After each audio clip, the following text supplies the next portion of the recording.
Hi friends, welcome to my channel Ashok exclusive. आज के काली पुजोर आगे दिन बा दीपावलिर आगे दिन যাই বলো না কেন আজকে ভূত চতুর্দশী। আর এই ভূত চতুর্দশীর নিয়ম অনুযায়ী 14 শাক খেতে হয় এবং 14টা প্রদীপ বাড়ির বিভিন্ন জায়গায় দিতে হয়। কোন কোন জায়গায় দিতে হয় সেটা শাস্ত্রে কিন্তু লেখা আছে। যে কোনো জায়গায় কিন্তু প্রদীপ দেওয়া যায় না। কোন কোন জায়গায় দিতে, প্রথম বাথরুম থেকে শুরু করতে হয় দেয়া, তারপর বিভিন্ন জায়গায়, তারপর তুলসী মঞ্চে এবং তারপর আদার্স জায়গাগুলো দিতে হয়। চলো, আমার বাড়িতেও ভূত চতুর্দশী অনুষ্ঠান পালন করা হবে। অনুষ্ঠান মানে প্রদীপ দেওয়া হবে আজকে, সেটা তোমাদের আমি দেখাবো। প্রত্যেকটা অনুষ্ঠান তোমাদের যেহেতু দেখাই, আজকে এটাও তোমাদের দেখাবো। চলো, আজকে ভূত চতুর্দশী, তাই 14টা প্রদীপ দিতে হয়। হিন্দু ধর্মশাস্ত্র অনুসারে 14 প্রদীপ এবং 14 শাক খেতে হয়। তাই আমরাও বাড়িতে দিচ্ছি 14 প্রদীপ। আর এ প্রসঙ্গে তোমাদের আমি বলে রাখি, তোমরা হয়তো অনেকে জানো বা অনেকে জানো না, ভূত মানে হচ্ছে ভূত প্রেত ঘুরে বেড়ায় এরম কিন্তু নয়। ভূত মানে হচ্ছে ভূতপূর্ব, অর্থাৎ স্বর্গ এবং নরকের দ্বার এই মুহূর্তটায় কিছুক্ষণের জন্য খুলে যায় এবং পূর্বপুরুষরা যারা যেখানে আছেন, কেউ স্বর্গে আছেন, কেউ নরকে আছেন, যারা যেখানেই আছেন তারা ফিরে আসেন এবং তাদেরকে আহ্বান করার জন্যই এই 14 প্রদীপ জ্বালানো হয়। তবে 14 প্রদীপ জ্বালানোরও একটা টাইম আছে, সময় আছে, যখন তখন জ্বালালে হয় না। এবছরে 5টা, মানে আমি কাগজ পড়ে যেটা জেনেছি, 5টা 31 মিনিট থেকে 6টা 46 মিনিট পর্যন্ত এই শুভ মুহূর্তটা। তবে এসবের বিশ্বাস অবিশ্বাস সম্পূর্ণ আলাদা ব্যাপার। আমি অতটা বিশ্বাস করি না, কিন্তু ভালো লাগে, তাই এই সমস্ত রিচুয়ালগুলো আমরা বাড়িতে পালন করি। যেখানে সেখানে দেয়া যায় না। প্রথম প্রদীপ দিতে হবে বাথরুম, তারপর দিতে হবে তুলসীতলা, তারপর দিতে হবে কলতলা, এবং তারপর তুমি যেখানে ইচ্ছা দাও।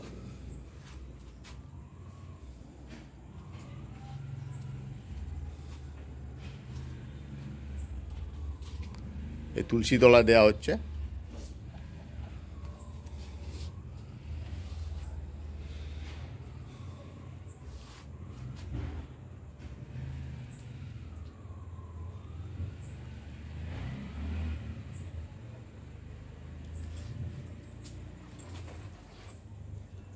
দীপাবলি সম্পর্কে তোমরা সবাই জানো।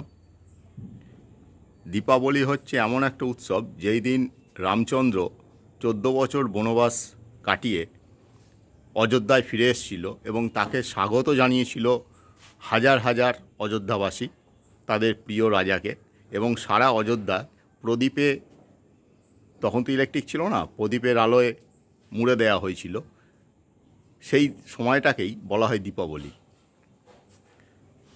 দীপাবলি মানে কিন্তু কালী পুজো নয়।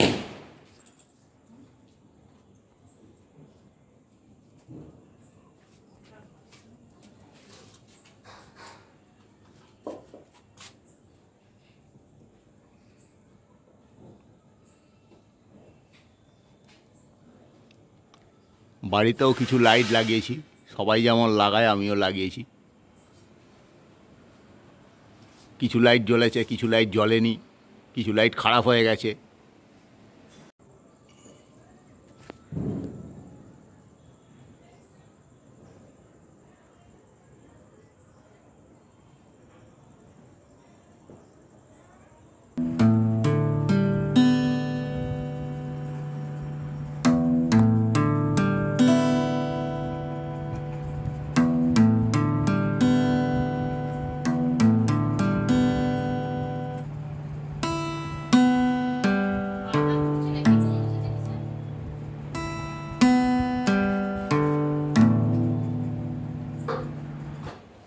হাওয়ায় প্রদীপগুলো সব নিভেই যাচ্ছে।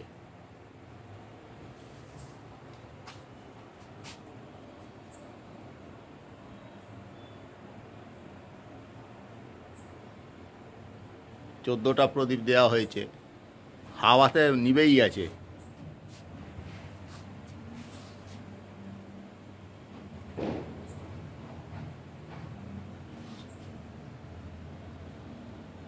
তোমরা দেখলে আজকে মানে 14টা প্রদীপ যে জ্বালানোর ব্যাপার, তা এর মধ্যে এটা হচ্ছে পৌরাণিক একটা কাহিনী অনুযায়ী এগুলো হয়ে থাকে। কিন্তু এর মধ্যে সত্য মিথ্যা খোঁজা কোনো মানেই হয় না, কারণ বিশ্বাস আপনা আপনা। যাই হোক, আজকে এই পর্যন্তই। নেক্সট ব্লকের জন্য অপেক্ষা করো, আবার দেখা হবে। Bye bye.